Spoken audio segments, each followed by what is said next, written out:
बोलिए भगवान महावीर स्वामी की जय। श्री शांतिनाथ भगवान की जय। गुरु कृपा से, गुरु आज्ञा से भगवान श्री शांतिनाथ जी की कथा आपको सुनाने जा रही हूँ। आप ध्यान पूर्वक श्रवण कीजिए। सर्वप्रथम सर्व सिद्धिदायक मंत्र ओम ह्रीं अर्हं श्री शांतिनाथाय सर्वविघ्न विनाशनाय सर्वसिद्धिं कुरु ह्रीं नमः। ओम ह्रीं अर्हं श्री शांतिनाथाय सर्वविघ्न विनाशनाय सर्वसिद्धिं कुरु ह्रीं नमः। ओम ह्रीं अर्हं श्री शांतिनाथाय सर्वविघ्न विनाशनाय सर्वसिद्धिं कुरु ह्रीं नमः। ओम ह्रीं अर्हं श्री शांतिनाथाय सर्वविघ्न विनाशनाय सर्वसिद्धिं कुरु ह्रीं नमः। ओम ह्रीं अर्हं श्री शांतिनाथाय सर्वविघ्न विनाशनाय सर्वसिद्धिं कुरु ह्रीं नमः। 5 बार महामंत्र नमकार का स्मरण करेंगे। ओम ह्रीं श्रीं नमो अरिहंतानम। ओम ह्रीं श्रीं नमो सिद्धानम। ओम ह्रीं श्रीं नमो आयर्यानम। ओम ह्रीं श्रीं नमो उपाध्यायानम। ओम ह्रीं श्रीं नमो लोये सवसामनम। ओम ह्रीं श्रीं नमो अरिहंतानम। ओम ह्रीं श्रीं नमो सिद्धानम। ओम ह्रीं श्रीं नमो आयर्यानम। ओम ह्रीं श्रीं नमो उपाध्यायानम। ओम ह्रीं श्रीं नमो लोये सवसामनम। ओम ह्रीं श्रीं नमो अरिहंतानम। ओम ह्रीं श्रीं नमो सिद्धानम। ओम ह्रीं श्रीं नमो आयर्यानम। ओम ह्रीं श्रीं नमो उपाध्यायानम। ओम ह्रीं श्रीं नमो लोये सवसामनम। ओम ह्रीं श्रीं नमो अरिहंतानम। ओम ह्रीं श्रीं नमो सिद्धानम। ओम ह्रीं श्रीं नमो आयर्यानम। ओम ह्रीं श्रीं नमो उपाध्यायानम। ओम ह्रीं श्रीं नमो लोये सवसामनम। ओम ह्रीं श्रीं नमो अरिहंतानम। ओम ह्रीं श्रीं नमो सिद्धानम। ओम ह्रीं श्रीं नमो आयर्यानम। ओम ह्रीं श्रीं नमो उपाध्यायानम। ओम ह्रीं श्रीं नमो लोये सवसामनम। भगवान श्री शांतिनाथ जी की प्रथम कथा राजा मेघरथ का भव वर्णन। भगवान शांतिनाथ जी की प्रस्तुत कथा की महिमा महान है, अलौकिक है, अपूर्व है और अनुपम है। यह प्रीति और वात्सल्य की वृद्धि करती है। जीवन के पाप ताप संताप का शमन होता है। दैत्य और दुर्भाग्य का दमन होता है। नैराश्य का शमन और गर्व का गमन होता है। उमंग उत्साह और उल्लास का उत्सव होता है। अहो का वरण इच्छाओं का कल्पतरु एवं कामधेनु है। इसके द्वारा वांछाओं ओजस्विता का आकर्षण एवं विजय का विचरण सहज ही संभव हो जाता है। इससे समृद्धि एवं शांति का संगम निश्चित बना रहता है। शांति कथा सर्व सिद्धि को देने वाली एवं सर्व विघ्नों का विनाश करने वाली है। जीवन के प्रत्येक पल में होने वाली कठिन से कठिन उलझन या समस्या का सुगम और संतोषपूर्ण समाधान पलक झपकते ही समय के अंदर हो जाता है। शुभ और सात्विक इच्छाओं को पूर्ण करने का यह चमत्कारी एवं प्रभावित रूप से एकमात्र उपाय है। इसकी आराधना से शारीरिक, मानसिक, सामाजिक, पारिवारिक या अन्य किसी भी प्रकार के कार्यों की संपूर्ति हो जाती है। आइए और देखिए इनकी आराधना का चमत्कार।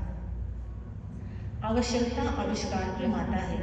इसी नियम से जब जब किसी देव का किसी काल विशेष जिसमें जिस बात की जरूरत होती है, जिसके लिए उस देश के सारे लोगों की एक स्वर से प्रबल भावना और मांग होती है, जिस समय हर घड़ी उस देश के सबके सब नर नारियों के मुंह से एकमात्र वही बात निकलती है।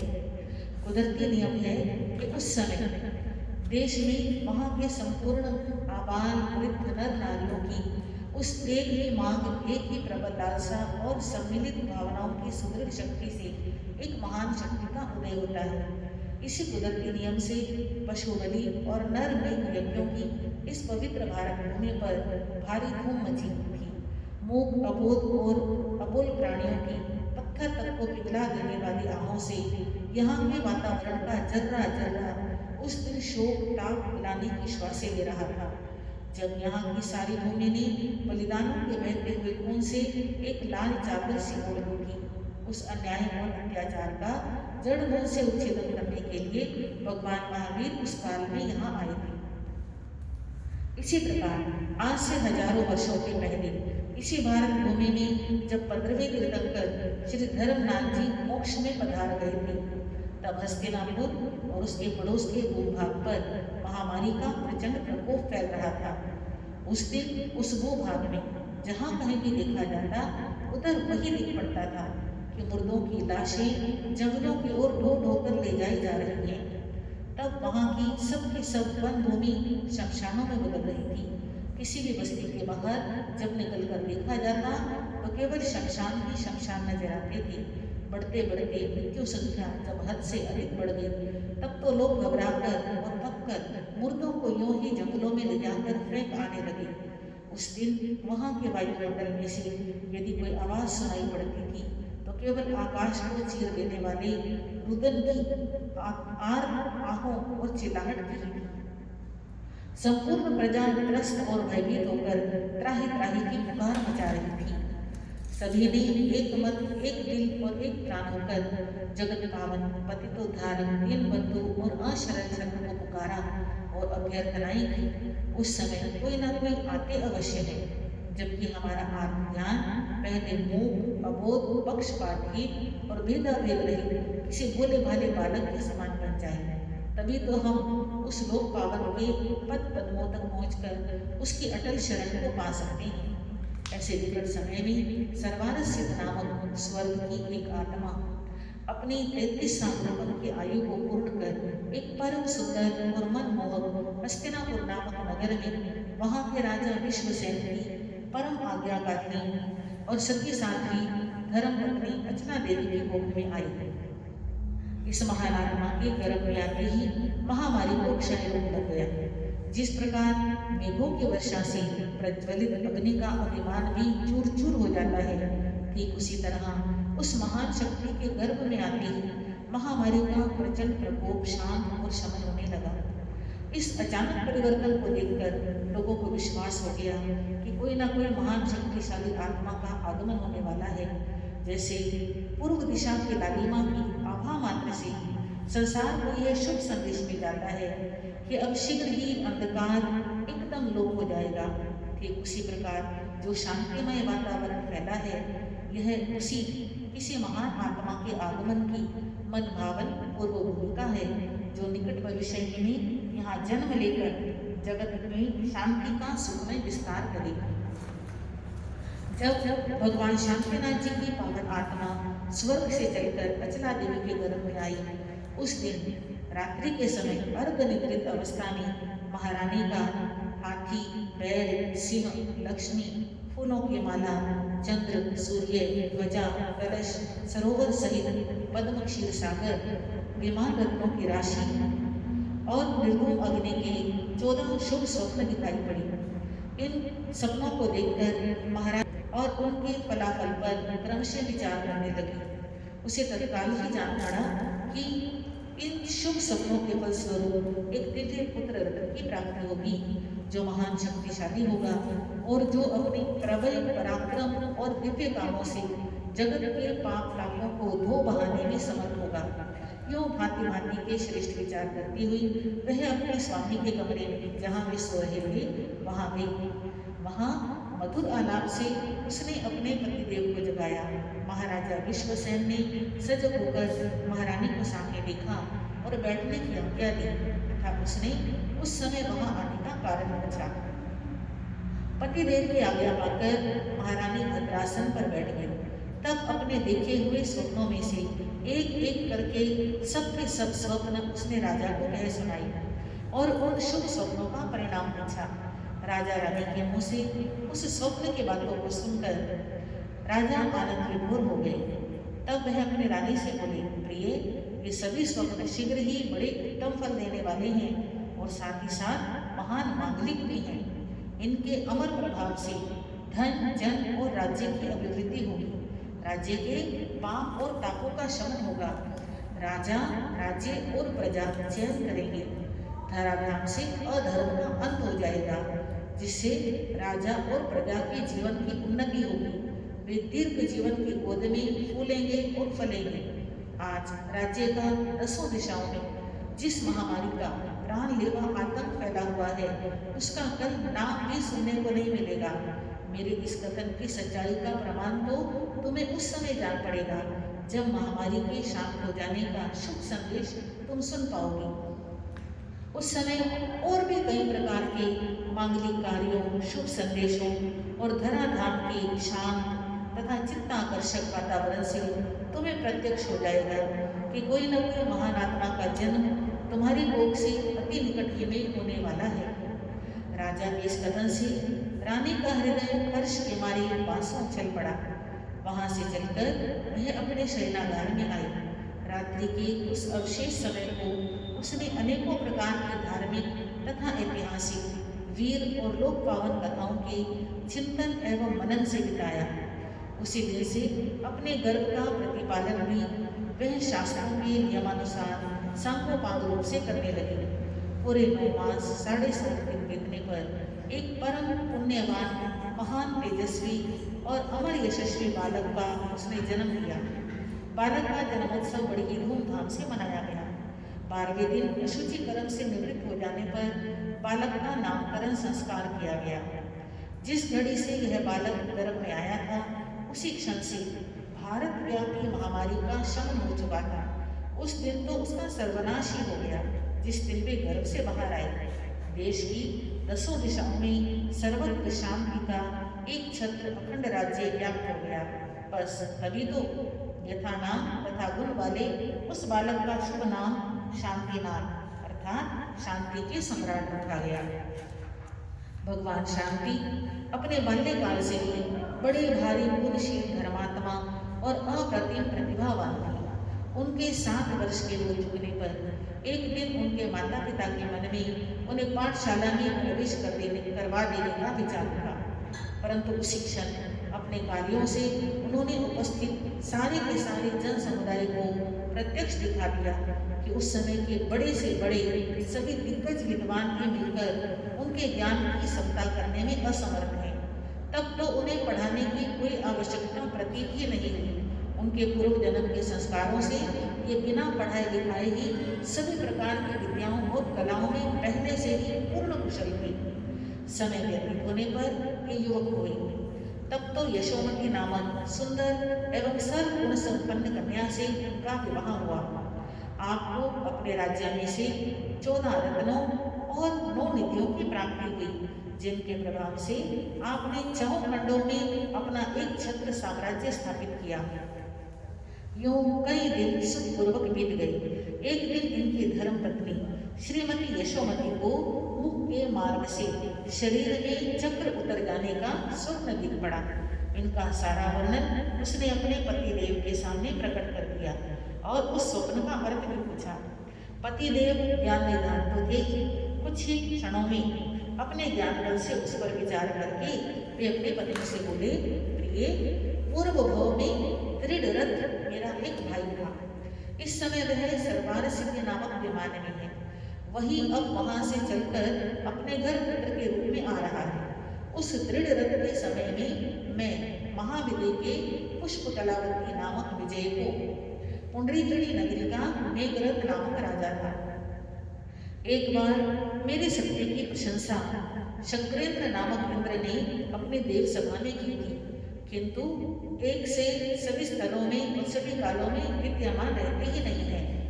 इस न्याय से वहां भी उस समय 2 देव ऐसे निकल आए जिन्हें मेरी वह प्रशंसा खूब ही अखरी। कोरी कपोर कल्पना मात्र उन्होंने उसे समझी। उसी समय मेरी शक्ति की परीक्षा का विचार अपने मन में ठाना। तब तो उनमें से एक ने कबूतर का और दूसरे ने बाज का रूप धारण किया और मेरे निकट में आए। कबूतर पहले मेरी गोद में आकर बैठ गया। उसके कुछ ही क्षणों में वह बाज रूपधारी देव भी लपकता हुआ वहां आ पहुंचा। उस कबूतर को मेरी गोद में बैठा हुआ देखकर उस बाज ने मुझसे बातचीत की, राजन, तुम्हें यह अधिकार किसने दिया कि मेरे भोजन को यूं लुका छिपा कर और चुरा कर तुम अपनी गोद में रख लो? चलो छोड़ दो उसे तुरंत ही वापिस। अब तो यह छोड़ा भी कैसे जा सकता है? शरण में आए हुए को यूं अनाथ बनाकर मौत के पंजे में छोड़ देना तो बुझ दिलों का काम है। राजपूतों का धर्म और कर्तव्य तो यह है कि प्राण में प्राण रहते वे अपनी शरण में आए हुओं की रक्षा करें, उन्हें अभयदान दें। अतः भाई, मेरे दम में दम रहते हुए तो मैं इसे नहीं दूंगा। अच्छा छोड़ो इसे, यह नहीं तो नासिक। इसके बदले कम से कम तुम अपने शरीर का मांस मुझे देकर मेरी भूख तो बुझा दो, मैं इतने में ही संतोष मान लूंगा। हाँ, यह उपाय तो ठीक सुझाया, तुम्हारी यह बात मुझे खूब पसंद आई। तुम ऐसा करके खुशी खुशी अपनी भूख को बुझा सकते हो। अच्छा तो चलो, तराजू लाओ और बांटो। तब तराजू के एक परड़े में कबूतर को उठाकर रख दो और दूसरे में अपने ही हाथ से काट काट कर उसके बराबरी का अपने शरीर का मांस मुझे तोड़ दो। बाज की इस बातचीत से प्रसन्नता के मारे मेरी नस नस फड़क उठी, परंतु मेरा यह विचार मेरे दीवान, महारानी तथा अन्य कुटुंबियों और राज कर्मचारियों को राई भर भी न रुचा। वे सब के सब मुझे अपने इस मंसूबे से विरत करने की अपने बल भर चेष्टा करने लगी। तब मैं ही अपने निश्चय से डिगने क्यों लगता। मैं डस से मस भी न हुआ। अंत में तराजू और छुरी मैंने मंगवाई। उनके आते ही अपनी जंगा का मांस काटकर तराजू के एक पलड़े पर मैंने रखा, दूसरे में उस कबूतर को बैठाया। काटते काटते मैंने अपने शरीर का काफी भाग काट लिया। वजन को तब भी कबूतर के बराबर का ना देखकर मैं स्वयं ही तराजू के उस पलड़े में जा बैठा। यह देखकर तो वह 5 रूपधारी देव अपने असली रूप को और अधिक समय तक छुपा कर ना रख सका। अपना असली रूप प्रकट करके प्रसन्नतापूर्वक वह उछल पड़ा और बोला, राजन, मैं तुम्हारी शरणागत की रक्षा करने और सत्यशीलता पर बार बार बलिहारी जाता हूँ। यह सारी माया मैंने और इस कबूतर ने तुम्हारी सत्यवादिता की केवल परीक्षा के लिए रची थी। उस परीक्षा में तुम बावल बोला और पावरत्ती पूरे उतरे। मुझे अब और कुछ नहीं चाहिए। यूँ कहते हुए मेरे शरीर को पहले जैसा ही सुंदर उन्होंने बना दिया और अपने परिंदों के रूप में वे वहां से कूच कर गए। महारानी, यही मेरे पूर्व भाव का वृत्तांत है। मेरी उसी सत्यशीलता और दया के प्रचंड प्रताप से इस भव में ऐसी उच्च स्थिति अपने लोगों को प्राप्त हुई है। यो मेघरथ राजा ने तीर्थंकर गोत्र बंधन के 20 कारणों में से कई एक कारणों को अपने जीवन में पूरा पूरा उतार कर तीर्थंकर होने के शुभ पुण्योपार्जन किया था। उन्होंने अपने सात्विक ढंग से अनेकों औषधालय खुलवाए थे और साधारण को बिना मूल्य औषधियां वितरित की, जिससे लाखों प्राणियों के रोगों का अर्श शमन होता था और उन्हें सच्ची शांति मिल पाती थी।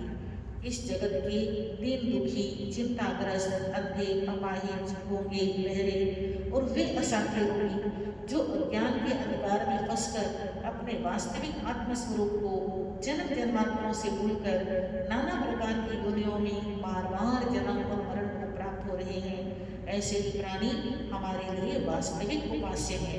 इन्हीं की सेवा और शुश्रूषा भगवान की वास्तविक सेवा और उपासना है। इनके आशीर्वाद और मेहर की नजरों से काट के ठूंठ तक हरे भरे बन जाते हैं, मुर्दे जी उठते हैं, रोगग्रस्त संसार स्वर्ग के नंदन कानन की छटा को मात करने लग जाते हैं। इनको खिलाने पिलाने और सेवा के द्वारा अपना लेने से राष्ट्र के मुर्दा प्राणों में नौजवानी की छटा छिटकने लग जाती है।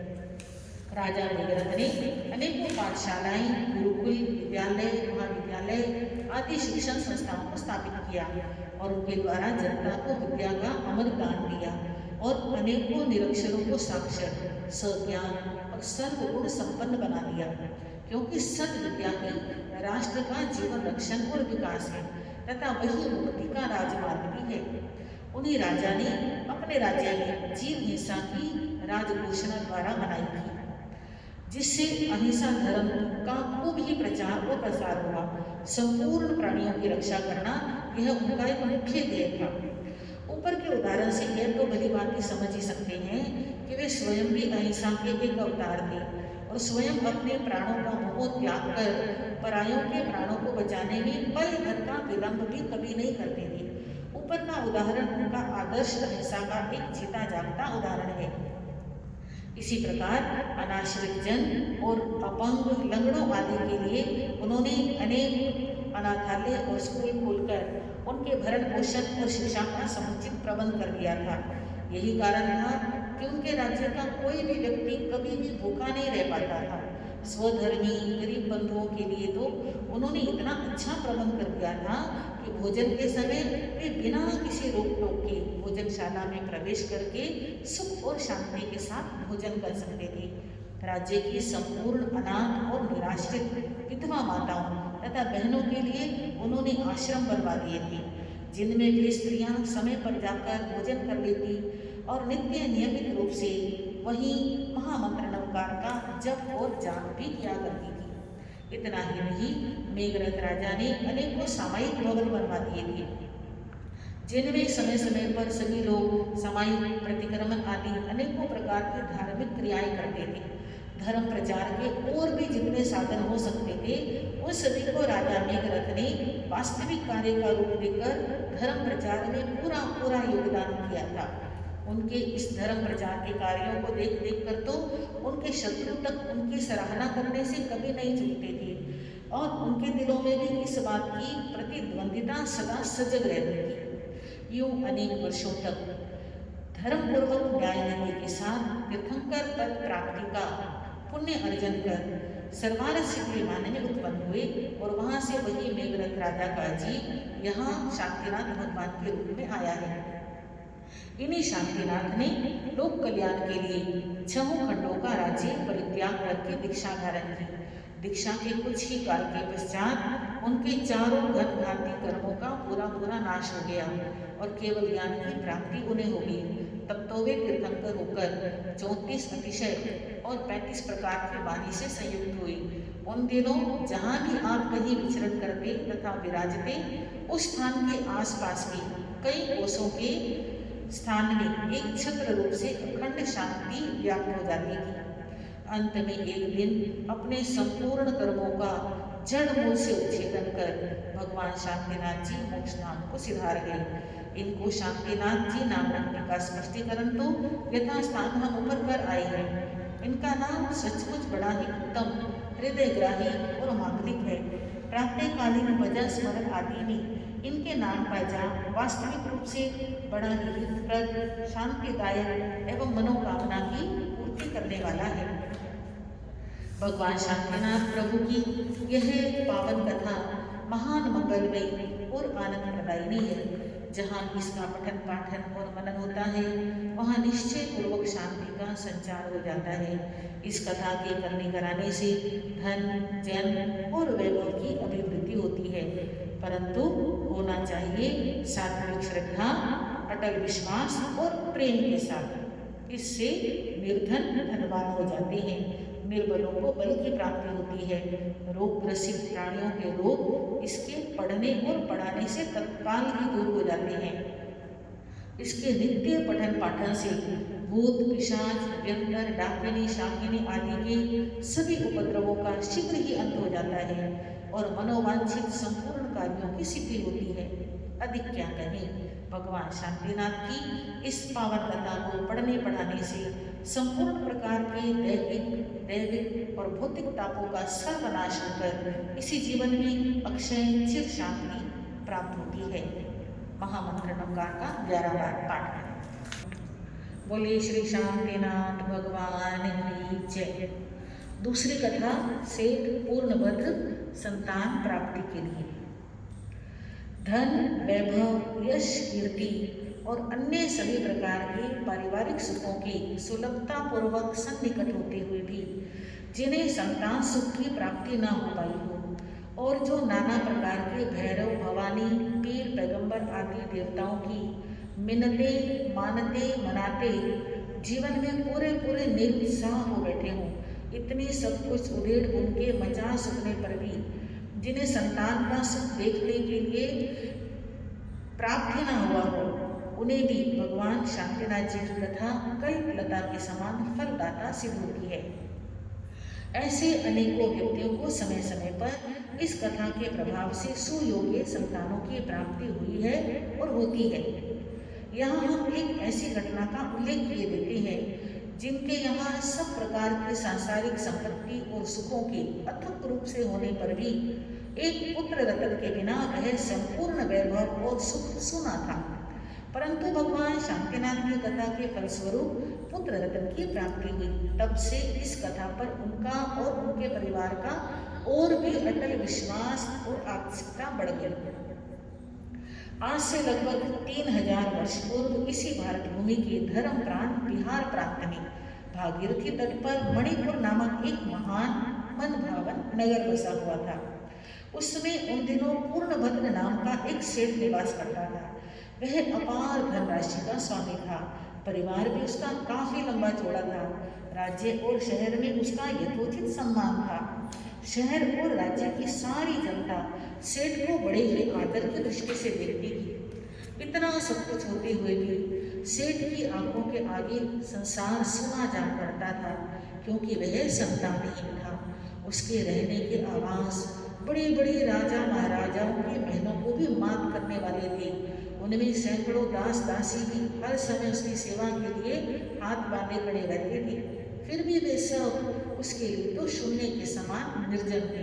खाने के पदार्थ भी सब के सब एक से एक बढ़िया और रसीले तथा जीवनप्रद वहां होते थे। परंतु एक संतान के अभाव में वे सब के सब बिल्कुल ही अरुचिकर प्रतीत होते थे। स्त्री पुरुष की छाया होती है, इसी न्याय से सेठ की पत्नी भी सदा मन मलिन और तन छीन बनी रहती थी। संतानहीन होने का दुख उसे इतना अधिक रुलाता था कि कभी कभी रोते रोते उसे रातों बीत जाती थी और रुदन के कारण उसकी आंखों में घाव पड़ जाते थे।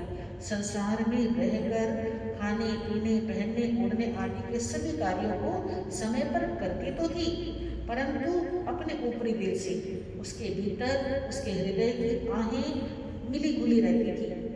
किसी भी काम में रत्ती भर दिलचस्पी तो उसे कभी न होती। वह सुख की चिंता में सूख कर कांटा सी बन गई थी। वह प्रतिदिन बाहर से घर में आए हुए अपने प्राणनाथ से कहती, प्राणनाथ, घर के ये सारे ठाट बाट और सुख की सामग्रियां मुझे तो विष से भी भयंकर दाहक और नाशक जान पड़ती हैं। इन सब वैभव और सुखों की वस्तुओं को देख देख कर मेरी छाती में रो रो कर छलने के समान छेद हो गए हैं। फिर भी जीवित कैसे हूँ नहीं जान पड़ता। समय असमय मुझे देखने वाली सभी स्त्रियां मुझे बांझ कहकर पुकारती हैं। मुझसे बोलना तक वे एक प्रकार का महान पाप समझती हैं। मुझे छू लेने तक में उनका सिर ठनक उठता है।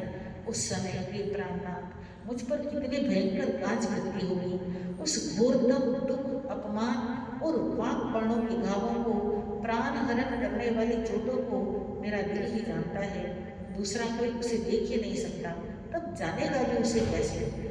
मैं तो अपने इस जीवन से मौत को ही अधिक अच्छी समझती हूँ। पुत्र के बिना ये समस्त ठाट बाट और वैभव मुझे यम यात्रा के समान दुखदायी जान पड़ते हैं। समस्त भोग रोगों के समान और हीरों पन्नों के आभूषण भार प्रतीत होते हैं। यूँ कहते कहते सेठानी शोकातुर होकर जोर से रो पड़ती। सेठानी की इस दयनीय दशा को देख देखकर सेठ भी अपने धैर्य को खो बैठता और बहुमूल्य मोतियों के समान अपनी आंखों से आंसुओं की बूंदें टपाटप गिराते हुए दिख पड़ता। इन दोनों का यूँ कुछ काल के लिए बैठकर रो धो लेना प्रतिदिन का एक आवश्यक कर्तव्य और व्यापार सा हो गया था। एक दिन की बात है, जबकि सेठ और सेठानी दोनों पुत्र शोक की चिंता में डूबे हुए आंखों से आंसुओं के पनाले बहाते हुए बैठे थे। उस समय उनके घर की ओर मुनिराज श्री धर्मघोष जी महाराज आहार के लिए आ निकले। उन दोनों को यो शोकातुर और रुदन करते देख कृपालु मुनिनाथ ने उनसे पूछा, हे देवानुप्रिय, संसार के ऐसे वैभव और ठाट बाट के तुम्हारे यहाँ होते हुए भी तुम्हें चिंता हो रही है, यह क्यों? मुनिनाथ धूल पड़ी इस वैभव पर सेठ ने खिन्न होकर कहा। अरे मुनि बोले, भाई आखिर बात क्या है? एक पुत्र के बिना यह सब मिट्टी से भी कई बिके मूल का है। जब इसको विलसने वाला ही कोई नहीं तो फिर इसके होने का लाभ ही कौन सा? हाँ, इसे देख देख कर छाती तो जरूर ही जलती रहती है। उत्तर सेठानी ने दिया। क्या सेठ, तेरे पुत्र और पुत्री कोई भी नहीं? मुनि ने पूछा। प्रभु, यदि इस वैभव को विलसने वाला कोई एकांत भी हुआ होता तो यह चिंता होती ही क्यों? सेठ ने मन की बात मुनि के समक्ष खोल दी। अच्छा, तो श्रद्धा और भक्ति पूर्वक आज ही एक बार भगवान श्री शांतिनाथ प्रभु की कथा तुम कराओ, फिर देखो उसका फल क्या होता है। सेठ, चिंता को अब चित्त से निकाल दो। इस कथा के प्रभाव से तुम शीघ्र ही देख पाओगे एक सुंदर पुत्र रत्न को। लेकिन एक बात का पूरा पूरा ध्यान रखना, कथा कराते समय किसी भी प्रकार के संदेह को अपने चित्त में कभी बैठने ना देना। दृढ़ निश्चय और सात्विक आत्मा पूर्वक की गई भगवान शांतिनाथ की कथा का महात्म्य बड़ा ही अलभ्य और असाधारण है। मुनि ने सहज समाधान सेठ को बताया। सेठ ने मुनि महाराज के कथन को आदर पूर्वक समझा और अपने भाग्य की पूरी पूरी प्रशंसा की। मुनि को बार बार वंदन करने लगा और फिर कृतज्ञता पूर्वक बोला, हे प्रभु, आपकी वाणी सफल हो। उधर मुनि महाराज अपने स्थान पर पहुंचे। इधर सेठ ने भी श्री शांतिनाथ भगवान की कथा बड़ी ही भक्ति भाव और विधि विधान के साथ की। इस समय उसने ध्रुव निश्चय और महान पवित्र आस्था से यह भी भावना अपने मन में की, मैं अवश्य ही पुत्र धन से संपन्न बनूंगा। मुनिश्री का आशीर्वाद कभी विफल न होगा। एक दिन जब सेठानी को पिछली रात में एक स्वप्न दिख पड़ा, उस समय उसने आम के वृक्ष को पके फलों से लदा हुआ देखा। सेठानी जब सजग हुई तो अपने स्वप्न पर गंभीरता पूर्वक विचार करने लगी। अपने पतिदेव से भी इस स्वप्न का जिक्र उसने किया। उस स्वप्न से सेठ और सेठानी दोनों को निश्चित रूप से प्रतीत हो गया, अब हमारे इस सोने घर को हरा भरा करने के लिए पुत्र रत्न का अवश्य ही जन्म होगा। उसके कुछ ही दिनों के पीछे सेठानी गर्भवती हुई। विधि विधान के साथ सेठानी ने गर्भ का उत्तमता पूर्वक पालन किया और आए दिनों एक सुंदर पुत्र रत्न को उसने जन्म दिया। तब तो सेठ और सेठानी को अपार हर्ष हुआ। पुत्र जन्म के उपलक्ष्य में अनेकों प्रकार के रंग राग होने लगे, बधाइयां बांटी जाने लगी और खूब ही ठाट बाट के साथ बालक का जन्मोत्सव मनाया गया। उस समय जितने भी गरीब और याचक वहां आए, सबकी मनोकामनाएं पूरी की गई। सेठ के सारे कुटुंबियों तथा मित्रों ने भी अलग अलग वैसा ही उत्सव मनाया, बधाइयां बांटी और दान दिया।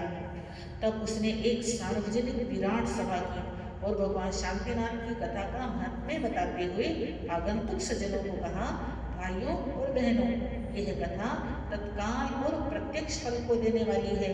इसके प्रभाव से सारे संकटों का शीघ्र ही दमन हो जाता है और अपार शांति मिलती है।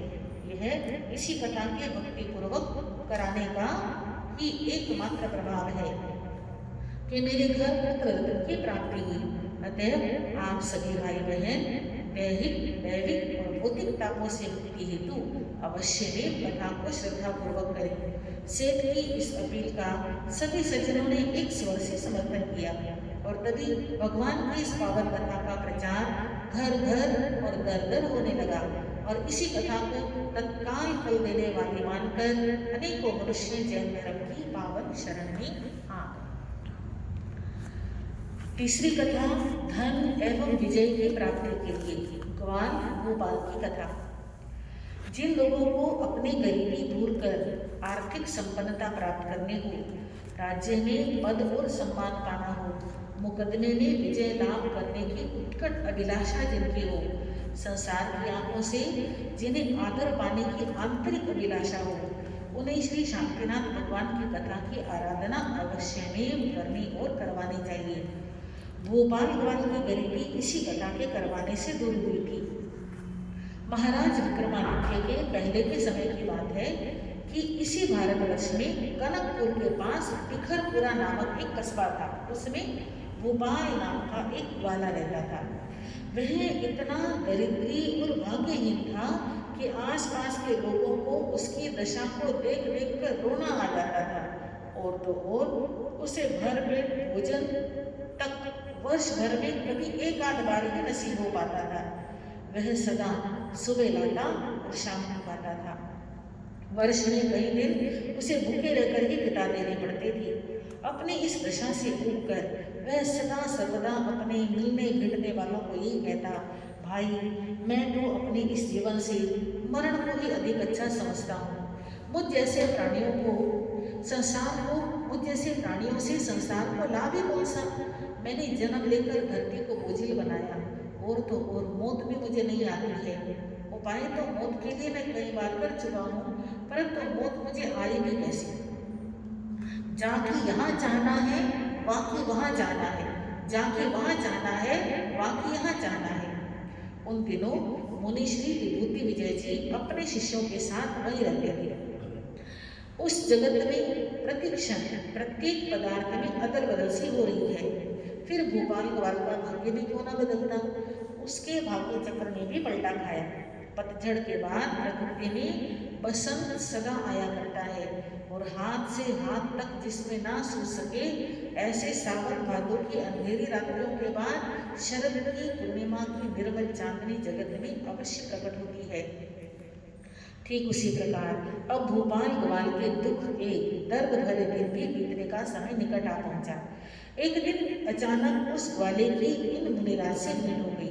मुनिराज को दूर से देखते ही उनकी क्षमाशीलता, तप, तेज, शील धर्म का उसके हृदय पर एक जादू सा असर हुआ। उसने निकट पहुंचकर उन्हें प्रेम, आदर और भक्ति पूर्वक वंदना की। तब वह बोला, प्रभु आज सचमुच में मैं बड़ा ही भाग्यशाली हूँ कि आप जैसे संतों के दर्शन अकस्मात कर सका, नहीं तो कहाँ आप और कहाँ मैं। मुनिराज, मैं एक बड़ा ही गरीब और दीनहीन पुरुष हूँ। दारिद्र्य ने मुझे अपने चंगुल में ठीक उसी प्रकार दबोच रखा है जैसे कोई बाज बेचारी चिड़ियों को अपने चंगुल में दबोच रखता है। तो भी आप जैसे महात्माओं के दर्शन से आज मैं बड़ा ही बड़भाग्य बन गया हूँ। प्रभु, आज मेरे जीवन में मुझे आशा की एक अति ही विचित्र और मन भावन झलक दिखाई पड़ रही है। जान पड़ता है कि संत समागम के कारण मेरी जन्म जान दारिद्र्य से आज मेरा सदा के लिए बिछोह होने वाला है। मुनिराज, आप कृपा करके बताइए, क्या मुझ जैसे अभागे के भाग्य भी पलटेंगे? भोपाल, यह बात है ही बड़ी कौन सी? जब मनुष्य अपने निरंतर प्रयत्न से मोक्ष जैसे अखंड सुख के वैभव को सरलता पूर्वक प्राप्त कर लेता है, तब उसके लिए ऐहिक सुख, संपत्ति और राजलक्ष्य पाना तो फिर है ही कौन सी कठिन बात? वह तो एक सुलभ साध्य बात है। भोपाल, जान पड़ता है तो अभी तक किसी संत का समागम नहीं कर पाया है। यही कारण है कि तुझे श्री शांतिनाथ भगवान की कथा का महत्व भी मालूम नहीं है। अरे, वह कथा तो बड़ी ही सुलभ साध्य है। उसके सुनने, सुनाने और करने कराने से सारे संसारिक सुख सहज ही में मिल जाते हैं। भाई, जिस कथा की निरंतर आराधना से संसार भर की आदि व्याधियां, रोग, शोक, दुख, दारिद्र्य बात के बात में मिट जाते हैं, तब तुझ जैसे एक व्यक्ति के दुख दारिद्र्य की तो हस्ती ही कौन सी है। यह कथा परम आनंद मंगल की करने वाली, सुख समृद्धि की देने वाली है, संसार के संपूर्ण दुख और संकट को काट देने वाली है। यदि तू अपने दारिद्र्य से सचमुच में अपना पिंड तत्काल ही छुड़ाना चाहते हो तो करो, भगवान शांतिनाथ की कथा को शीघ्र ही करो। इस कथा के प्रभाव से सब बातें बात की बात में ठीक हो जाएंगी। मुनि ने सहज मुस्कान के साथ आश्वासन भरे शब्दों में चिंतानाशक उपाय सुझा दिया। मुनि की बातों को सुन सुनकर उसका हृदय अति हर्षित हो रहा था। मुनि का शुभ दर्शन, समागम और उनकी अधिकार युक्त उपदेशमय वाणी उसके जीवन के लिए डूबते को तिनके का सहारा ही नहीं, वरन डूबते को जहाज का काम दे रहे थे। मन ही मन वह अपने भाग्य की बुरी बुरी प्रशंसा करता जा रहा था और कहता जाता था, आज पूर्व जन्म के किसी महान पुण्य का उदय हुआ है, जिससे ऐसे महात्माओं के दर्शन और समागम का शुभ संयोग मिला। अंत में विदा होते हुए मुनिराज के चरणों में भूपाल ने श्रद्धा और भक्ति पूर्वक वंदना की। वहां से चलकर वह अपने घर पर आया। मुनि से भेंट होने तथा शांतिनाथ की कथा के संबंध में सारी बातें उसने अपनी पत्नी को ज्यों की त्यों कह सुनाई। तब उसने अपनी पत्नी से कहा, मैं चाहता हूँ कि आज ही अपने इस कथा को करवा लें, क्योंकि शुभस्य शीघ्रम, अर्थात भला काम जितने जल्दी हो उतना ही अच्छा। अतएव तुम जाओ और अपनी सभी सखी सहेलियों को तथा मोहल्ले की सभी नारियों को कथा श्रवण करने के लिए आने का निमंत्रण देकर आओ, और मैं अपने इष्ट मित्रों को बुला लाता हूँ। यूं उन दोनों ने बड़े ही उत्साह, श्रद्धा, भक्ति के साथ ससमारोह विधि विधान पूर्वक अपने सामर्थ्य के अनुसार श्री शांतिनाथ भगवान की कथा प्रारंभ करवाई। सारी ही जनता कथा को बड़े ध्यान से सुनने लगी। बीच में श्री शांतिनाथ भगवान की जय जयकारों के घोष से कथा का स्थान गूंज उठता था। कथा की समाप्ति अभी होने वाली थी कि इतने ही में एक महान विचित्र घटना घटी, जिससे भोपाल का भाग्य जम उठा। वह घटना इस प्रकार थी। उसी समय कनकपुर के महाराज का देहावसान हो गया। राजाओं में एक नियम होता है कि किसी राजा के मरते ही दूसरे पुरुष को राजगद्दी पर बैठाया जाता है, तभी उस मृतक राजा की अंतिम क्रिया की जाती है। राजगद्दी शून्य नहीं रखी जाती। बस इसी नियम से वहां के राजा के निस्संतान होने के कारण किसी दूसरे योग्य व्यक्ति के राज्य का अधिकारी चुनने की आवश्यकता हुई। सभी उपस्थित राज कर्मचारियों और राज परिवार के लोगों ने एक मत होकर ठहराया कि राजवंश की जो एक पालतू हथिनी है, उसकी सूंड में जल से भरा हुआ एक कलश दे दिया जाए और उसे स्वच्छंद रूप से छोड़ दिया जाए। मार्ग में विचरती हुई वह हथिनी जिस किसी भी व्यक्ति पर उस कलश में से जल का अभिषेक करके जान पड़े, बस उस पुरुष को राजा बना दिया जाए। जल का कलश सूंड में लेकर उस हथिनी को छोड़ दिया गया। वह उस स्थान पर आ पहुंची जहाँ की भूपाल गवाल श्री शांतिनाथ भगवान की कथा करवा रहा था। वहां आते ही वह हथिनी चुपचाप ठहर गई।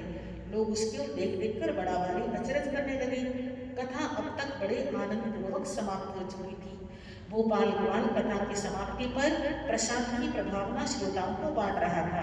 प्रसाद बांटते बांटते जो ही वह उस हथिनी की ओर पहुंचा, उतने ही में उसने वह कलश उसी पर उड़ेल दिया और अपने सूंड से उसे उठाकर अपनी पीठ पर बिठा लिया और वहां से चलकर राजद्वार पर आ पहुंची। राजवंश आदि के सभी लोग हथिनी की इस उदारता और कृतज्ञता के काम से बड़े ही प्रसन्न हुए। उन सब लोगों ने मिलकर बड़े ही प्रेम और श्रद्धा से भोपाल गवाल को राजगद्दी पर बिठा लिया। इस हाथ पे और उस हाथ पे वाली कहावत हो गई। कथा के समाप्त होते ही भोपाल गवाल, जो कल तक सड़कों और गलियों का मोहताज और मजदूर मात्र था, आज वही राज्य का एक छत्र स्वामी बन गया। उसने राजगद्दी पर बैठते ही सबसे पहले जो राज घोषणा की, वह उसके द्वारा श्री शांतिनाथ भगवान की कथा का जीता जागता महात्म्य समझाने का काम था।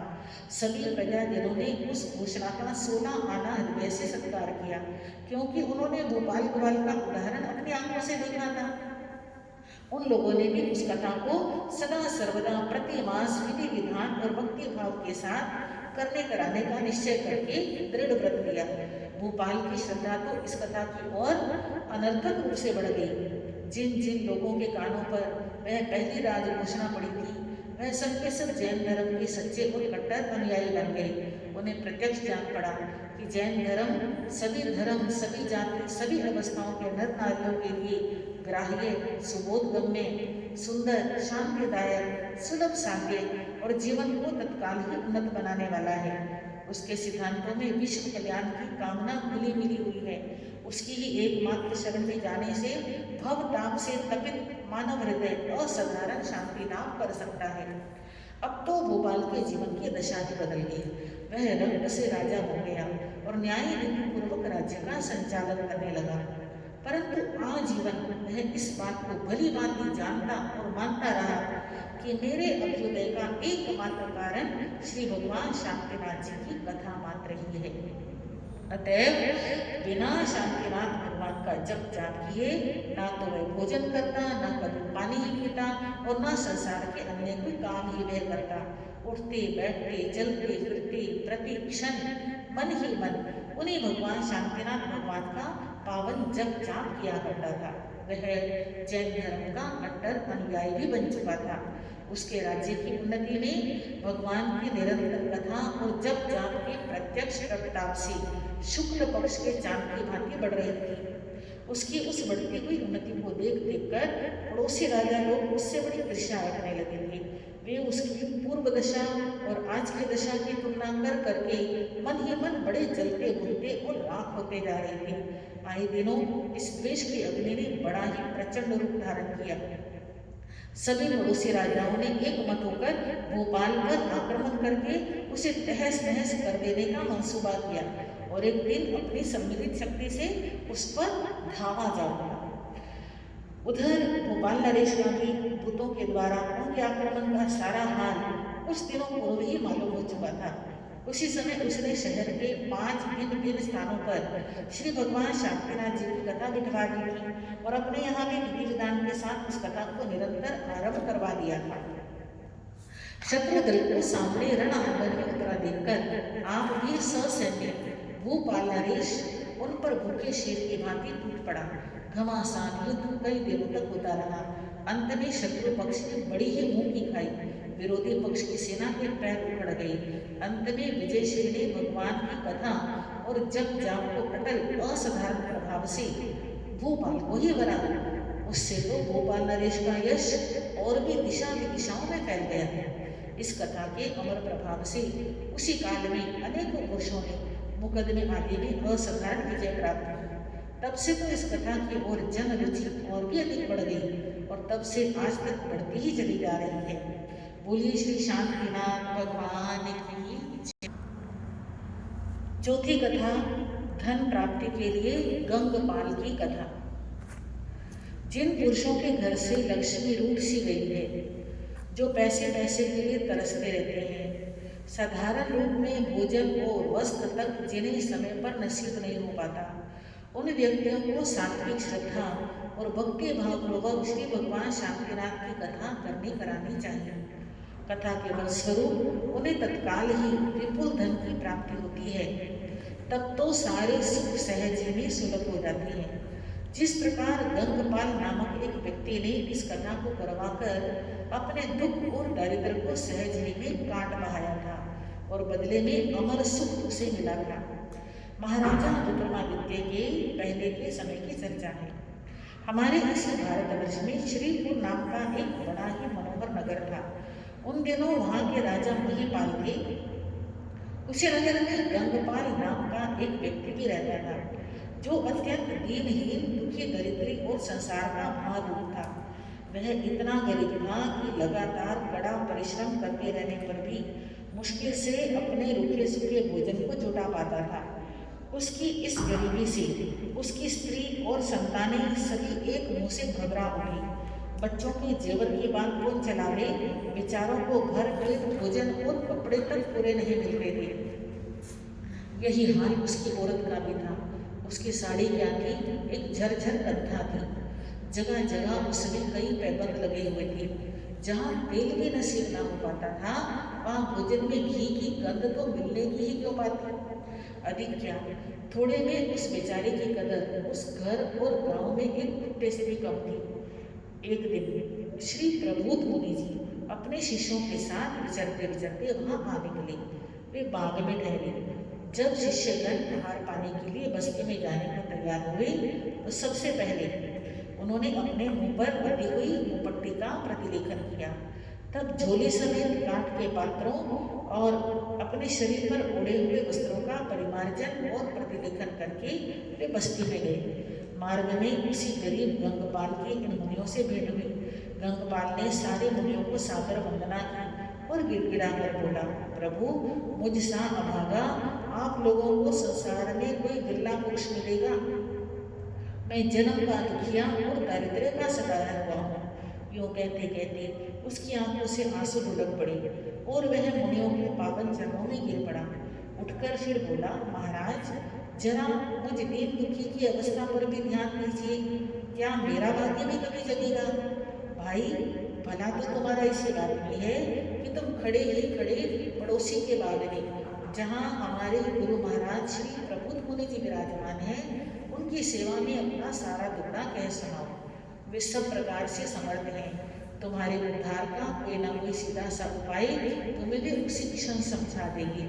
शिष्यगण ने गंगपाल से कहा। मुनियों की इस आश्वासन भरी वाणी को सुनकर गंगपाल जैसे खड़ा था वैसे ही वहां से मुनि श्री के दर्शनों के लिए लपका और वह मुनियों के आदेशानुसार श्री प्रबोध मुनि जी की सेवा में पहुंचकर मुनि श्री की प्रेम पूर्वक चरण वंदना की। तब अपने दारिद्र्य की विकट अवस्था का वर्णन उसने उनके समक्ष कह सुनाया। प्रसंगवश अंत में उसने छुटकारा पाने का कोई सहज सा उपाय भी मुनिनाथ से पूछा। इस पर मुनिनाथ ने उससे कहा, भाई एक बार तुम श्री शांतिनाथ भगवान की कथा विधि विधान पूर्वक करवाओ तो तुम्हारा यह सारा भव ताप बात की बात में पलायमान हो जाएगा। इसमें रत्ती भर की संदेह नहीं। वह कथा ही शांतिनाथ की है, तब तुम्हारे दिल को शांति उसके कराने से क्यों ना होगी? होगी और अवश्य होगी। चाहे हुई वस्तु की प्राप्ति के अभाव में हृदय में जो एक प्रकार की भीषण हाय हाय पैदा हो जाती है, उसे शमन करके शांति का वातावरण फैला देने के लिए श्री शांतिनाथ भगवान का ही एक नाम स्मरण और कीर्तन गाथा मंत्र के समान सत्य फलदाता है। आवश्यकता है आस्था रखकर अनुभव लेने वालों की। मुनि के वचन गंगपाल के दिल को लग गए। उसने अपने घर पर जाकर अपने सामर्थ्य के अनुसार भगवान श्री शांतिनाथ जी की कथा का आयोजन किया। गरीब तो बेचारा था ही, विराट आयोजन करता भी तो कहाँ से और कैसे? परंतु भगवान तो सदा सर्वदा भाव के ही भूखे हैं, उन्हें तो भाव ही प्यारा है। गंगपाल ने कथा का सामान मांग कर इधर उधर से इकट्ठा किया। अपने परिवार संबंधी और मोहल्ले के लोगों को बड़ी ही आदर के साथ उसने कथा सुनने के लिए बुलवाया। कथा खुले मैदान में ही प्रबंध करके करवाई गई। गंगपाल सात्विक श्रद्धा और भक्ति भाव से कथा को ध्यान पूर्वक सुनने और समझने लगा। कथा के सुनते ही सुनते उसका दारिद्र्य भी दूर होता जा रहा था। कथा के समाप्त होते होते ही उसका सारा दुख दर्द दूर होकर भाग्योदय हो गया। प्रसाद बांटकर प्रसाद का पात्र जो ही वह घर में रखने को गया तो घर के बीच चौक में पहुंचते ही उसका पैर धरती में धंसने लगा। देखने भागने पर उसे पता लगा कि धरती यहाँ से खोली है। उसे बड़ा ही अचरज हुआ। वह मन ही मन में कहने लगा, अरे ये क्या बात है, कल तो यहाँ जमीन सरी की जमीन थी, आज यह पोल यहाँ अचानक रूप से कहाँ से आ गई? कुछ भी हो, इसे खोदकर देखना जरूर चाहिए। इतना कहकर तो वह उस जमीन को खोदने में लग पड़ा। अभी जरा ही जमीन उसने खोदी होगी, एक बड़ी भारी रत्न राशि उसे दिख पड़ी। अब तो उसके हर्ष का और छोर न रहा। उसने थोड़ा थोड़ा करके सारी रत्न राशि बाहर निकाल ली। चांदी, सोना, मणि, माणिक, हीरे, जवाहर आदि सब मिलाकर पूरे 3.25 करोड़ रुपयों की संपत्ति उसके हाथ लग गई। जो कल ऐसे पैसे के लिए परायों का मोहताज बन रहा था, वही गंगपाल श्री शांतिनाथ भगवान की कथा के प्रबल प्रताप एवं अखंड प्रभाव से करोड़ों का स्वामी बात के बात में बन बैठा। धन की प्राप्ति के साथ साथ अब तो उसका मन भी बड़ा विशाल बन गया। अब तो उसने अपने नगर में और उसके आस पड़ोस के 252 शहरों में अपनी दुकान खोल ली। गौशाला, विद्यालय, अनाथालय, औषधालय, सामाजिक भवन, औषधशाला आदि अन्य सामाजिक, धार्मिक, पारमार्थिक संस्थाओं को उसने लाखों का सात्विक दान दिया। और जब तक वह जीता रहा तब तक उन्हें उसी प्रकार प्रतिवर्ष दान देता रहा। और उस कथा का अब तो उसके यहाँ निरंतर उसे परायण होने लगा। दूसरे लोगों पर भी उसकी इस कथा का बड़ा भारी प्रभाव पड़ा। वे सब के सब उसके मुक्त कंठ से प्रशंसा करते और कहते, दीनहीन गंगपाल श्री भगवान शांतिनाथ की कथा के पुण्य प्रभाव से करोड़पति बन गया है। सचमुच में यह बड़ा ही श्रद्धा को भक्त है। इसी की सात्विक भावना ने इसे तत्काल ही सुफल दिया है। हमें भी चाहिए कि हम भी श्री भगवान की कथा करने कराने का व्रत लें और नियम पूर्वक उसकी निरंतर आराधना करें करावें। भगवान शांतिनाथ का नाम ही शांतिदायक और संसार के पाप तापों का शमन करने वाला है। गंगपाल की प्राप्त संपत्ति थोड़े ही दिनों में अपार रूप से बढ़ गई। निरंतर कथा का प्रभाव सदा साथ ही साथ बढ़ा। अब तो उसने उस प्राप्त संपत्ति का बड़ा ही सदुपयोग करना शुरू कर दिया। अपने निजी द्रव्य से 20 विशाल धर्मशालाएं बनवाई, कई धार्मिक विद्यालय और महाविद्यालय खुलवाए, 50 प्रकार के निराश्रित फंड और विधवा आश्रम खोले। दिनहीन छात्रों को छात्रवृत्तियां दे देकर उन्हें बड़ा ही धुरंधर पंडित बनवा दिया।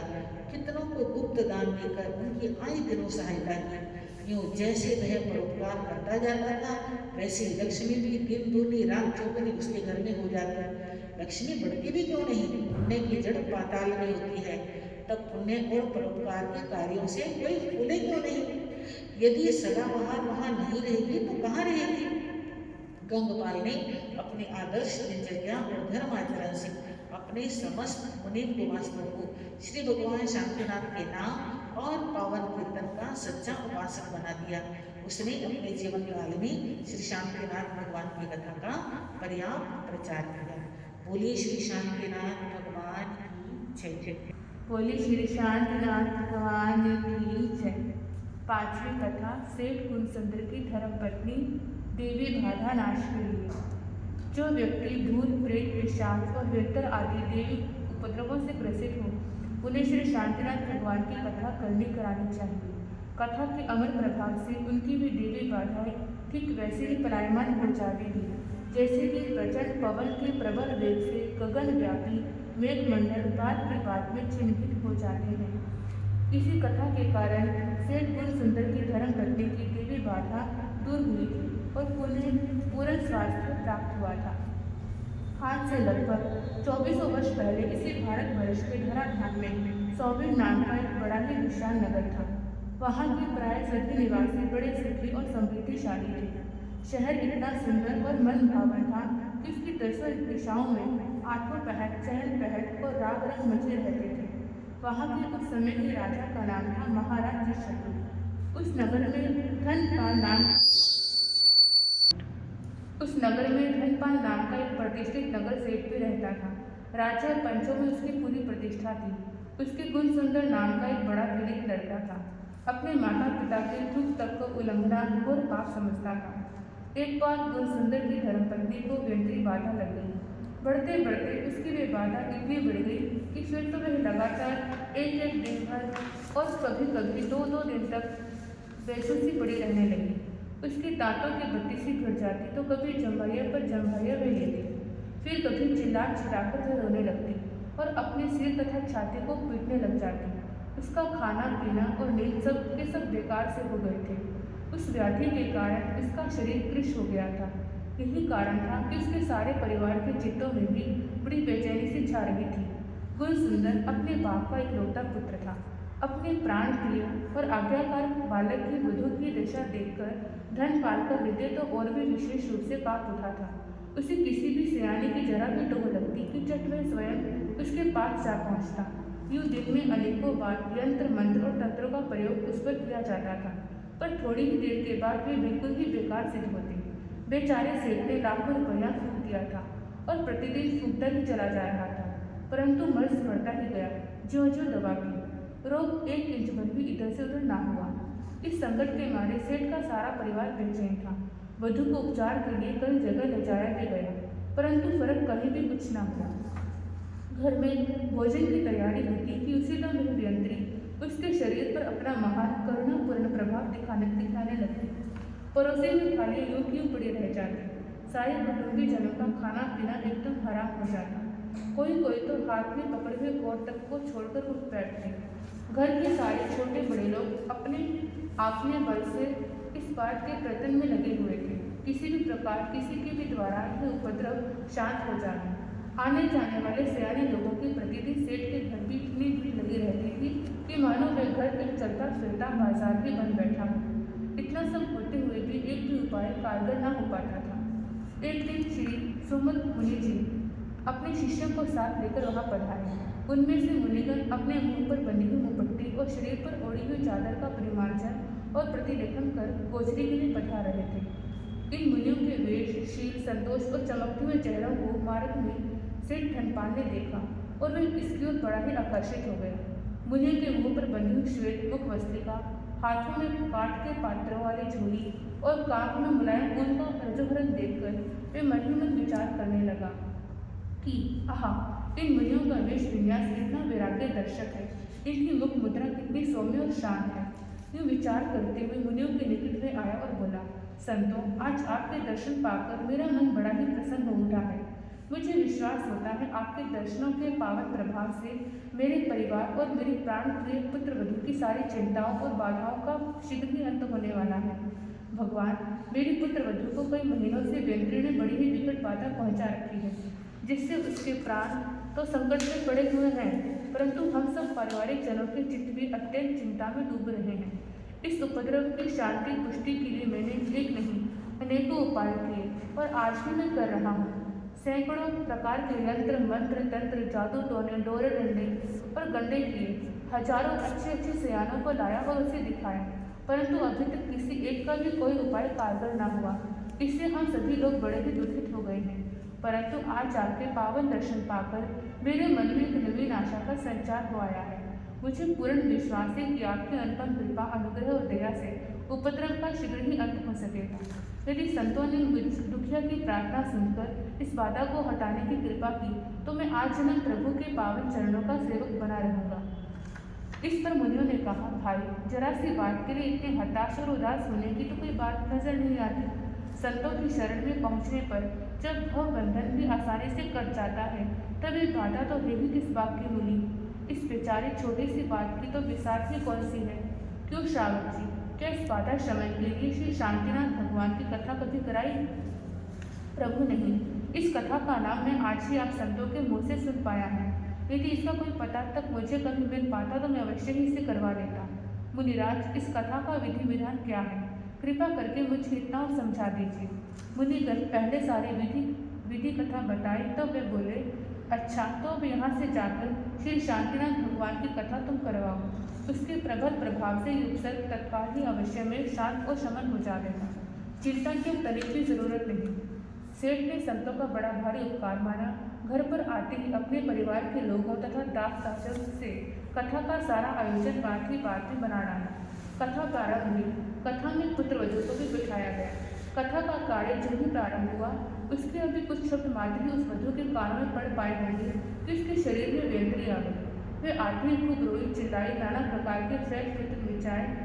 फिर वह गिड़गिड़ाकर बड़े ही आर्तनाद से कहने लगी, अब मैं इसके शरीर में भूलकर कभी नहीं आऊँगी, अब मुझे अधिक न सताओ।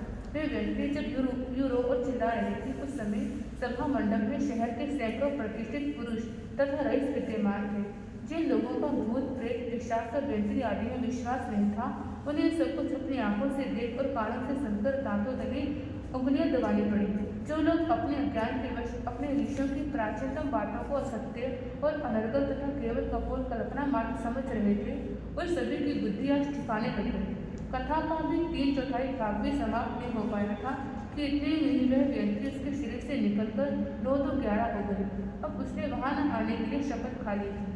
ये सब बातें अपनी आंखों से देख और कानों से सुनकर सभी उपस्थित श्रोतागण बड़े ही दंग रह गए और धन्य धन्य कहने लगे और बार बार आपस में कहने लगे कि अहो, शांतिनाथ भगवान की कथा में इतना जादू भरा हुआ है जो बात हजारों सियालों की दौड़ धूप से न बनी, जिन बात के लिए हजारों कौन कहे लाखों रुपए पानी की तरह बहा दिए थे और तब भी उसमें राय रहते भर भी सुधार न हो पाया था। जिस व्याधि के मारे कुटुंब भर की काया कांप रही थी और पुत्रवधू सूखकर कांटा सी बन गई थी कि वह इस कथा के पावन प्रभाव से बात के बाद में ठीक हो गई। भाई, न आज तक किसी विद्वान ने ही हमें इस कथा के कोई अलौकिक गुण ही समझाए थे। उन मुनिराज तथा सेठ धनपाल को हम करोड़ों बार धन्यवाद देते हैं जिनकी महती कृपा से श्री शांतिनाथ भगवान की इस महा महिमावती कली कलुष नाशवानी पाप ताप निकंदनी जन्म हरिणी स्वर्गीय सुखदायिनी कामदा पुत्रदा धनदा राज्यदा स्वर्ग और अपवग और विजय विभूतिदा कथा का पावन महत्व हमें जान पड़ा। इस पर भी उन परम कृपालु संतों की और संसारी जीवों पर बड़ी भारी कृपा हुई जिनके कारण इस कथा को करने कराने के लिए उत्साह मिला। फिर वह पुत्रवधू भी कुछ कम धन्यवाद के पात्र नहीं मानी जा सकती जिनका इस व्याधि ने संसार के भूले भटके जीवों को मुनिराज के सदुपयोग से श्री शांतिनाथ भगवान की कथा उससे परिचय और कथा के द्वारा संपूर्ण भव रोगों के शमन का सीधा सच्चा रामबाण उपाय आदि का शुभ सहयोग हमें कराया। सेठ धनपाल की पुत्रवधू भी व्यंत्री की प्राणहरण बाधा से सहज ही मुक्त हो गई। ये शुभ समाचार सारे शहर में बिजली की भांति दौड़ गया। जैन धर्म के स्वर्गीय जादू के असर ने जनता के मन में भारी धार्मिक अनुराग उत्पन्न कर दिया। सेठ भी उठते बैठते उन मुनियों के प्रति महान आभार प्रकट करता रहता था। वह जब तक जीता रहा श्री शांतिनाथ भगवान की कथा के प्रति उसका प्रगाढ़ प्रेम नित नूतन रूप से बढ़ता ही रहा। वे उसी काल से जैन धर्म का कट्टर उपासक भी बन गया था और अपने जीवन में निरंतर रूप से नियम पूर्वक श्री शांतिनाथ भगवान का भी जप जाप करता रहता। बिना जप जाप के वह अन्य जंतुओं को भी कभी ग्रहण न करता था। अंत में उसकी आत्मा को अमर शांति मिली। सेठ ने अपने पुत्र वधू के स्वास्थ्य होने के उपलक्ष्य में अपने निजी द्रव्य से 5 औषधशाला, एक पाठशाला और एक ब्रह्मचर्य आश्रम का उद्घाटन किया। स्वधर्मी बंधुओं को जब तक मैं जीता रहा हर प्रकार के अपने सामर्थ्य के अनुसार मदद देता रहा। कई प्रकार के गुप्त और प्रकट दान भी उसने किए। अनेकों लोकोपकारक काम उसने किए। व्यंतरी की बाधा फिर कभी उनके घर में क्या उनके नगर तक भी न हो पाई। चाहे तो जमाना पलट जाए पर धर्म नहीं पलटता है। जो पलट जाए वे धर्म नहीं, धर्म तो ध्रुव कहलाता है। बोले श्री शांतिनाथ भगवान की जय। बोले श्री शांतिनाथ भगवान की जय। छठी कथा रानी विजयसेना। सर्व रोग नाश के लिए। जो व्यक्ति मृगी, क्षय, निमोनिया, बुखार, एकांतरा, विचारती, मोतिया बिंदु, जाला, धुंधल, रतौंधी, लकवा और कोढ़ आदि समस्त दैहिक पीड़ाओं के कारण पीड़ा और संकट भोग रहे हों, यदि वे श्री शांतिनाथ भगवान की कथा श्रद्धा और प्रेम पूर्वक करे करावे तो वे समस्त बाधाएं अवश्य में शांत हो जाती हैं। जिन लोगों ने इस कथा को सत्य फलदाता बतलाया है उनका प्रत्यक्ष अनुभव है कि उन रोगों के निवारण में ये कथा जादू सा असर करती है। इस कथा के प्रभाव से वे लोग समस्त रोगों से शीघ्र ही मुक्त होकर निरोग बन जाते हैं और शांति में जीवन का अनुभव करने लगते हैं। जैसे राजा विजयसेन की रानी विजयसेना इस प्रकार इस पावन कथा के प्रभाव से एक महान भयंकर रोग से सहज ही में मुक्त हो सके। 17वें तीर्थंकर श्री कुंथुनाथ भगवान के जमाने की बात है। उनके समय में हमारे भारतवर्ष में विश्वपुर नागक नगर था। वे बड़ा धन जन एवं सुख के साथ से संपन्न था। महाराज विजयसेन वहाँ का राजा था। राजा जो भी जैन धर्म अनुयायी था तब भी उसकी रानी जयनेत्र थी। इन दोनों के धार्मिक सिद्धांतों के विभिन्न होने से विचारों में भी विभिन्नता थी और इसी विचार विभिन्नता के कारण बात में इन दोनों के बीच बड़ा भारी वाकयुद्ध छिड़ बैठता था। जो 36 के 6 और 3 परस्पर विरोधी मुखी दिशा वाले होते हैं, ठीक इसी तरह इन दोनों के सिद्धांतों में भी सदा सर्वदा विरोध भाव बना रहता था। एक बार भाग्य से श्री विश्वबंधु नाम के मुनि आहार के लिए नगर में आए। वे बड़े विज्ञानी और पहुंचे हुए महात्मा थे। राजा आहार पानी कराने के लिए भक्ति भावपूर्वक उन्हें अपने महल में ले आया। जो ही रानी ने उन्हें राजमहलों में आते देखा बड़ी ही रुष्ट हुई और मन ही मन वह कहने लगी कि भिक्षुक कैसे मलिन और फटे पुराने वस्त्रों में थे, मुख पर कपड़े की एक पट्टी बांधे हुए थे, काख में उनके लक्षों का एक गुच्छा सा दबा रखा है तथा हाथ में झोली और झोली में काठ के पाठों को पकड़े हुए थे। इन पर भी इसका इतना साहस कि राजमहलों में टुकड़े मांगने के लिए आ ठोका है। अरे मुंडा मुड़ाकर भी बस्तियों से मोह इसके मन से बना रहा।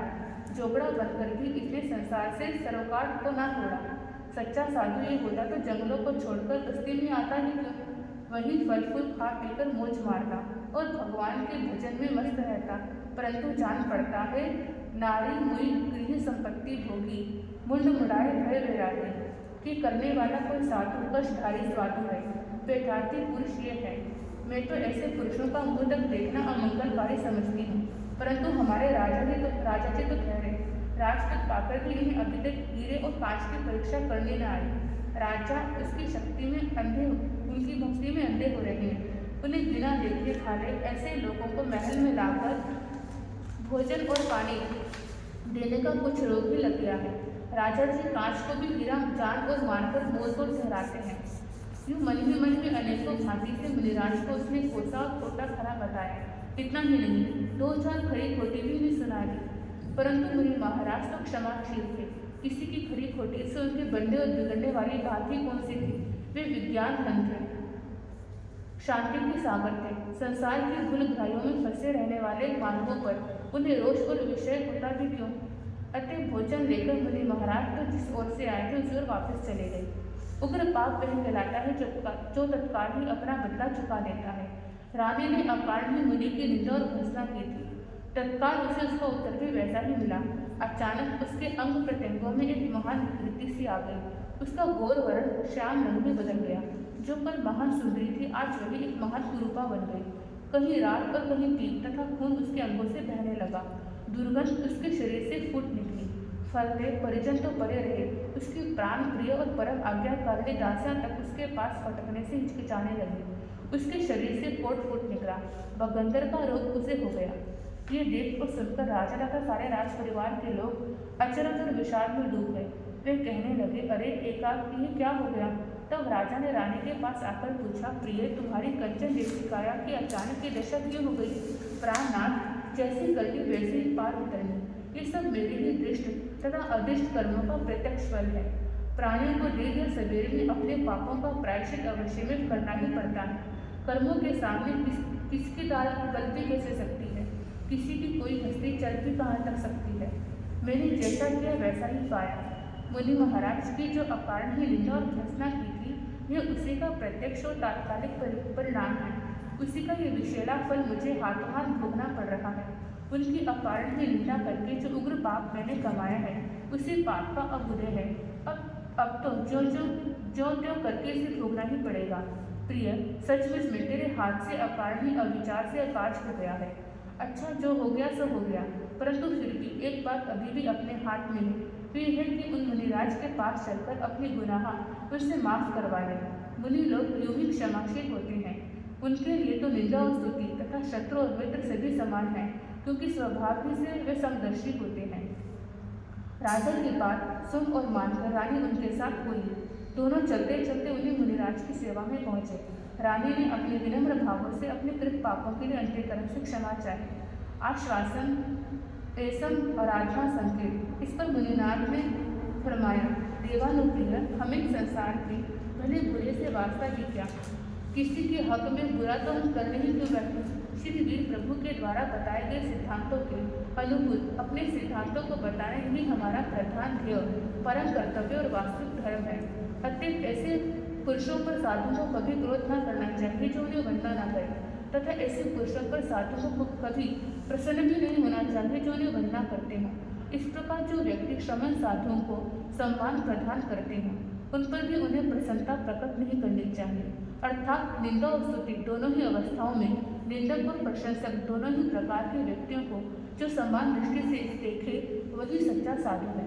यह देवानुप्रिय, कोई हमारा कितना ही अपराध क्यों न करे, उनके प्रति राय रखते हुए भी कोई बुरे भाव हमारे हृदय में कभी जागृत नहीं होते, तब तो तुम्हें भी अपने मन से भ्रम निकाल देना चाहिए कि हमारे श्राप के कारण तुम्हारी दुर्दशा की हो।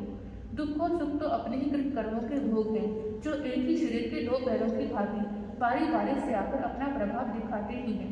यदि किसी जीवन में सदा सुख ही सुख या दुख ही दुख बना रहे, तो उस सुख या दुख का कोई मूल्य नहीं। मनुष्य को सुख की वास्तविक पहचान तो तभी हो पाती है जबकि दुख भी कभी उस पर आवे। फिर जो मनुष्य दुख को दुख मानते हैं, वे बड़ी भारी भूल करते हैं, क्योंकि बिना दुख के दिन आए सुख का वास्तविक मूल्य कभी आंका ही नहीं जा सकता। फिर दुख जो आता है, वह कुछ न कुछ भलाई के बाद देवकी के रूप में देखा जाता है, जिससे मानव जीवन और भी अधिक चमकृत और सुंदर तथा उन्नत बन जाता है।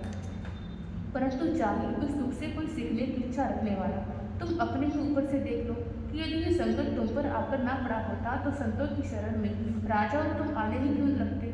ऐसे ही अवसरों पर अपने कृत और अपराधों का प्रायश्चित किया जाता है। भगवान और उनके स्मरण तथा कीर्तन की ओर मानव मन का झुकाव होता है। संत समागम का शुभ अवसर मिलता है और प्रकृति के पेचीदे रहस्यों का पता चल पाता है। अस्तु, घबराने की जरूरत नहीं। हाँ, महापुरुषों के नाम स्मरण और उनकी कथा कीर्तन आदि से कर्मों का क्षय अवश्य हो सकता है। श्री शांतिनाथ भगवान का जप जाप महान उत्तम और मृत्युजय है। सारे भवरोग उससे भाग जाते हैं। जीव की इहलौकिक और उनकी और पारलौकिक उन्नति होती है। इसलिए हे राजन, तुम यदि रानी के रोग की निवृत्ति चाहते हो और वह भी तत्काल में, तो तुम्हें भी शांतिनाथ भगवान की कथा विधि विधान के साथ करानी चाहिए। इस कथा के अमर और लोक प्रसिद्ध प्रभाव से रानी अवश्य में इस महान शारीरिक संकट से मुक्त हो सकेगी। राजा रानी मुनिनाथ द्वारा बताए हुए रोग निवारण के उपाय से बड़े प्रबोधित हुए। मुनियों का सदुपदेश, रोग की भीषणता और रानी के पुण्य का पुनः उद्धार, इन बातों के सहयोग से श्री शांतिनाथ भगवान की कथा की और उनको और भी प्रकार श्रद्धा हो गई। अपने महलों में आकर उस समय कथा का सारा आयोजन उन्होंने करवाया और बड़े ही धूमधाम से भगवान की कथा करवाई गई। पर भावना बांधी कथा के समाप्त होते ही रानी के शरीर की सारी बाधा दूर हो गई। अब तो वे पहले के समान गौर वर्ण, स्वरूपवान और भव्य शरीर वाली बन गई। इस घटना से राजा रानी तथा समस्त उपस्थित समाज सबके सब बड़े ही चकित हो गए। इस घटना से भगवान की कथा की ओर उनकी रुचि और भी बढ़ गई। आगे चलकर जब तक कोई संसार में जीवित रहे, तब तक तन मन धन से श्री शांतिनाथ भगवान की कथा का प्रसार करना कराना एक प्रधान व्यवसाय ही सा बन गया। उन्हें या उनके पड़ोसियों को जरा सी भी बाधा कभी पहुंचती कि जब वे श्री शांतिनाथ भगवान की कथा करने में अपने प्राण से जुट पड़ते। मुनियों की परम कृपा से रानी की शारीरिक बाधा का शमन हुआ था, इसलिए उन समस्त श्रोताओं पर जैन धर्म की एक अद्भुत छाप सी बैठ गई। तभी ये सब के सब जैन धर्म के सच्चे और पक्के अनुयायी बन गए और जब तक जीते रहे उसकी सुख छत्र छाया में वे सदा फलते फूलते रहे। बोले श्री शांतिनाथ भगवान की जय। बोलिए श्री शांतिनाथ भगवान की जय। सातवीं कथा मनोकामना पूर्ति के लिए युवराज कनक कुमार की कथा। जो व्यक्ति अपनी इच्छित वस्तु को प्राप्त करना चाहते हैं, जो अपने समस्त दैविक और भौतिक तापों को भगाना चाहते हैं और जो हर प्रकार से अनाथ, अबल और अबोध, अपंग होने पर भी अपनी ऊंची से ऊंची मनोकामना को अपने इसी जीवन में फली फूली देखने की प्रबल उत्कंठा रखते हैं, उन्हें श्री शांतिनाथ भगवान की कथा को विधि विधान के साथ नियम पूर्वक करने कराने का व्रत धारण करना चाहिए। लगभग आज से 2400 वर्ष पहले कनकपुर नाम का एक बड़ा भारी नगर हमारे इसी देश में था। शहर की रचना बड़ी ही सुंदर और हृदयहारिणी थी। उस समय वहाँ का राजा भी अपनी प्रजा को पुत्रवत समझकर बड़े ही न्याय और नीतिपूर्वक राज्य का संचालन करता था। राजा की ओर से किसी भी प्रकार का कोई कष्ट नहीं था। लोग बड़े ही आराम में अपना जीवन बिताते थे। राजा का एक पुत्र था, उसका नाम था कनक कुमार। एक दिन युवराज कनक कुमार घूमते हुए अपने मित्रों के साथ बाग में जा पहुंचा। वहां श्री गुरुधर मुनि जी भी अपने शिष्यों के साथ एक मकान में ठहरे हुए थे। उन्हें देखकर युवराज के मन में बड़ी घृणा पैदा हो गई। वह कहने लगा कि ये साधु मुंह पर कपड़े के पट्टे बांधे हुए यहाँ क्यों और किसके हुक्म से ठहरे हुए हैं? इन्हें यहाँ तक तो ज्ञान ही नहीं है कि यह एक सार्वजनिक बात है, जहाँ लोग अपने दिल और दिमाग को तरोताजा करने के लिए आया करते हैं और गाय की पूंछ जैसी वस्तु को हाथ में पकड़कर जमीन पर इधर उधर घुमाते हुए फिरते चलते हैं। मुझे तो इनका ये वेश ठीक नहीं जच पड़ता। यूं भर पेट उस युवराज ने उस मुनियों की भर्त्सना और निंदा की। तत्क्षण उस युवराज की काया पलक मारते ही कोयल सी काली पड़ गई। उसकी नाक, आंखें और चेहरे बैठ गए, दांत बाहर निकल आई, कानों में बहरापन छा गया और कांपने लग गई। बोलते ही बोलते उसकी जुबान लड़खड़ाने लगी। उसके हर एक अंग से दुर्गंध फूट निकली। शरीर का चमड़ा इधर उधर से तिड़क गया। उन दरारों में से खून पनालों की भांति बह चला। उसकी यह भयानक दुर्दशा देखकर उसके सब साथी लोग घबरा उठे। वे अधीर होकर कहने लगे, यह एकाएक ही क्या हो गया?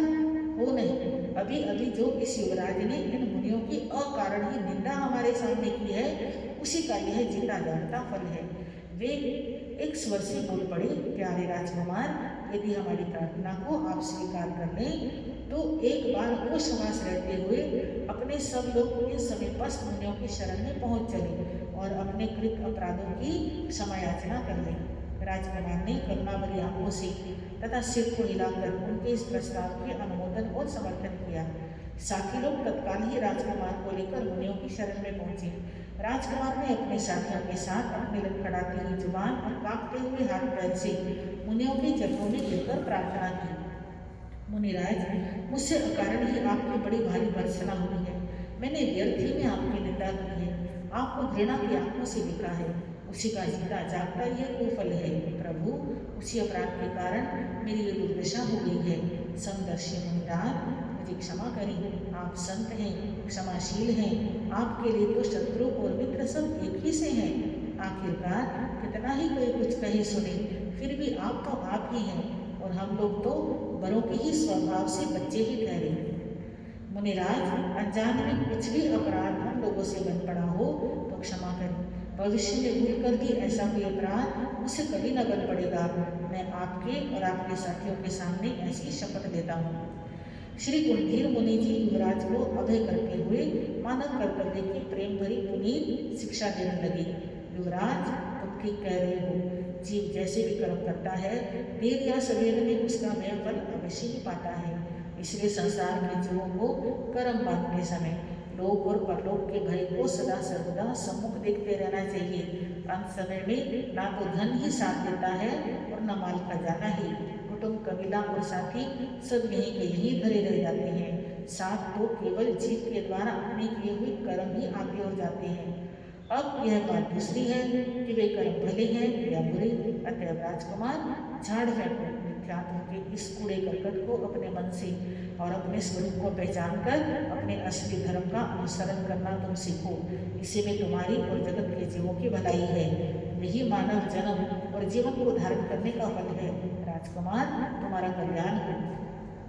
प्रभु, यदि आपको कष्ट ना हो तो सच्चे धर्म का वास्तविक स्वरूप मुझे दिखा देने की कृपा करें।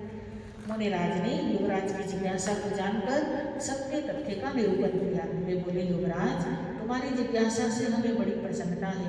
तब कष्ट की बात ही कौन सी? तुम उपदेश के वास्तविक अधिकारी हो। सुनो, हम तुम्हें शुद्ध और निर्दोष देव, गुरु और धर्म की पहचान बताते हैं कि तुम हमारे इस कथन पर मनन करोगे तो निश्चित है कि तुम्हारा भ्रम इससे अवश्य में मिट सकेगा। शुद्ध और निर्दोष देव वे हैं जो केवल ज्ञान, केवल दर्शन, ज्योति, अतिशय और 35 प्रकार की वाणियों के सहित होते हैं और जो काम, क्रोध, लोभ, मोह और मद से विरत है। इसी प्रकार सच्चे गुरु वे हैं जो हिंसा, झूठ, चोरी, मैथुन, परिग्रह रूप 5 महाव्रत, 5 सनीति और 3 गुप्ति के सहित हों, प्रमाणोपेत वस्त्र के धारण करने वाले हों, जो इंद्रियों के गुलाम न होकर उनके स्वामी हों, जो किसी भी प्रकार की सवारी न करते हों और जो किसी भी प्रकार की धातुओं तथा उससे बनी हुई वस्तुओं को न कभी छूते हैं न कभी अपने पास रखते हों, जिनके पास न ही कोई मठ हो, ना कोई जमीन जायदाद हो, जो शत्रु मित्र पर संभाव रखते हों, जो गृहस्थियों के घरों से निर्दोष भोजन को लाकर किसी स्थान पर बैठकर उसे ग्रहण कर लिया करते हैं, तथा जिनका अपनी जनन इंद्रिय और जुबान पर पूरा पूरा कब्जा हो। अब रहा शुद्ध और निर्दोष धर्म। ऐसा धर्म वह है जिसमें हिंसा का नाम निशान तक न हो। इन सब बातों का विशद वर्णन श्रीमद् आचार्य आदि सूत्रों में भली प्रकार से किया गया है। मुनि श्री कुलधीर जी महाराज अपनी अमृतमयी वाणी के द्वारा उपदेश धारा को सुगम रूप से करके आगे कहने लगे। राजकुमार, शास्त्र भी यही प्रामाणिक होते हैं जो श्री गीतराग भगवान द्वारा प्रतिपादित हों, जो परस्पर एक दूसरे के सिद्धांतों का खंडन नहीं वरन सदा सर्वदा मंडन करने वाले हों, जो त्रिदोषों से रहित हों और जिनके पठन पाठन से आत्म तत्व का बोध, आत्मा की चिर उन्नति और आत्मोद्धार आदि आदि बातें सुलभ साध्य हो जाती हों। राजकुमार, शास्त्रों में 9 प्रकार के तत्व बताए हैं, उनका जानना भी परम आवश्यक है। वे इस प्रकार हैं। पहला तत्व है जीव, जिसमें चेतना लक्षण हो। अजीव, जो जड़ अथवा चेतना से रहित हो। पुण्य, अन्न, जल, वस्त्र, स्थान आदि के द्वारा परोपकार करके जो सुख देने वाला होता है उसे पुण्य कहते हैं। पाप, हिंसा, झूठ, चोरी, व्यभिचार, ममत्व, क्रोध, मान, माया आदि के द्वारा जो दुख देने वाले कर्म होते हैं उन्हें पाप कहते हैं। आश्रव, जिन कामों के करने से पाप के प्रवेश होने का मार्ग खुल जाता है वही आश्रव तत्व है।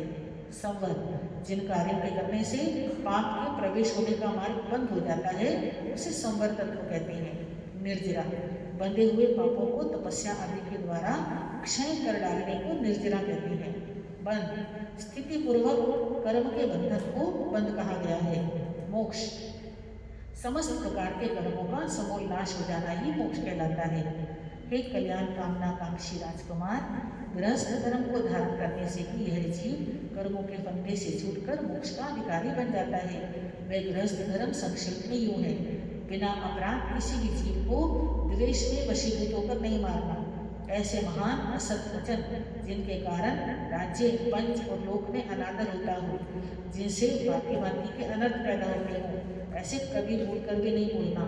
किसी के घर में सेंध लगाकर, गांठ खोलकर, ताला तोड़कर या किसी की पड़ी हुई वस्तु को उठाकर कभी नहीं चुराना। अपनी स्त्री को छोड़कर पराई समस्त स्त्रियों को माता, बहन तथा बेटियों के समान समझना और अपनी स्त्री के साथ भी पर्व तिथियों पर अश्लील सेवन का त्याग करना, मर्यादा का समुचित रूप से पालन करना। खेत, कुएं, सोना, चांदी, धन धान्य आदि संपत्ति का परिमाण करना और परिमाण को लांघ कर अपनी तृष्णा को अधिक नहीं बढ़ाना। सभी दिशाओं में गमन करने का परिमाण करना। खाने, पीने, पहनने, ओढ़ने की वस्तुओं का परिमाण करना। अनर्थकारी बातों और हिंसक विचारों का एकांत परित्याग करना, प्रतिदिन कम से कम पूरे 48 मिनट तक संसारिक झंझटों से विरक्त और उदासीन रहकर आत्मचिंतन करना, जिन पदार्थों की छूट रखी है उनका भी त्याग करना और निर्धारित समय के लिए संसारिक झंझटों से पृथक रहना। पूरे महीने भर में कम से कम प्रत्येक अष्टमी, चतुर्दशी, अमावस और पूर्णिमा का संपूर्ण सांसारिक झंझटों से विरक्त होकर दिन रात आध्यात्मिक विचारों का मनन करना, अपने घर में आए हुए अतिथियों का सत्कार करना और अपने सामर्थ्य के अनुसार उन्हें भोजन देना। इस प्रकार के गृहस्थ धर्म को सदा सर्वदा पालन करते कराते रहना प्रत्यक्ष मोक्ष अभिलाषी गृहस्थी का परम कर्तव्य और महान धर्म है। इस प्रकार मुनिराज ने प्रबोध देकर युवराज के मन का समाधान कर दिया और शारीरिक स्वास्थ्य का उपाय बताया। युवराज से बोले, युवराज, इस सच्चे धर्म को तू धारण कर, इससे तेरी आत्मा भवबंधों से छुटकारा पा सकने के लिए समर्थ बनेगी और अभी जो पूर्ण स्वस्थ बनने की चाहना करता है उसके लिए श्री शांतिनाथ भगवान की कथा विधि विधान के साथ करवा। उसके पुण्य प्रभाव से तेरा यह सारा रोग शोक तेरे शरीर में से पतझड़ ऋतु में गिरने वाले पत्ते के समान झड़ जाएगा। उन भगवान का नाम ही शांतिदाता शांतिनाथ है। युवराज ने मुनिराजों का उपदेश सुनकर प्रेम पूर्वक उन्हें नमन किया और प्रतिज्ञा की कि आपके पवित्र आदेश के अनुसार ही मैं अपना आचरण बनाऊंगा। तब वहां से अपने साथियों के साथ विदा होकर अपने राजमहलों में ले आया। मुनियों के कथन के अनुसार शांतिनाथ भगवान की कथा बड़ी ही श्रद्धा भक्ति विधि पूर्वक विधि विधान के साथ करवाई। कथा के सुनते ही सुनते उसका शरीर निरोग होने लगा। कथा की समाप्ति पर तो वह पूर्ण निरोग हो गया। यह संदेश सारे शहर में पृथ्वी के समान फैल गया। तब तो सभी लोगों ने भगवान की कथा घर घर में करवाई। जनता की रुचि जैन धर्म की ओर अनायास नहीं खिंच गई और बढ़ गई। आए दिनों राजकुमार अतुल धन जन और राज्य की समृद्धि से उस अमर कथा के प्रभाव से दिन गुना रात चौगुना संपन्न होता चला गया। ओम शांति, ओम शांति, ओम शांति। इस प्रकार भगवान श्री शांतिनाथ जी की कथा संपूर्ण हुई। बोलिए श्री शांतिनाथ भगवान की जय।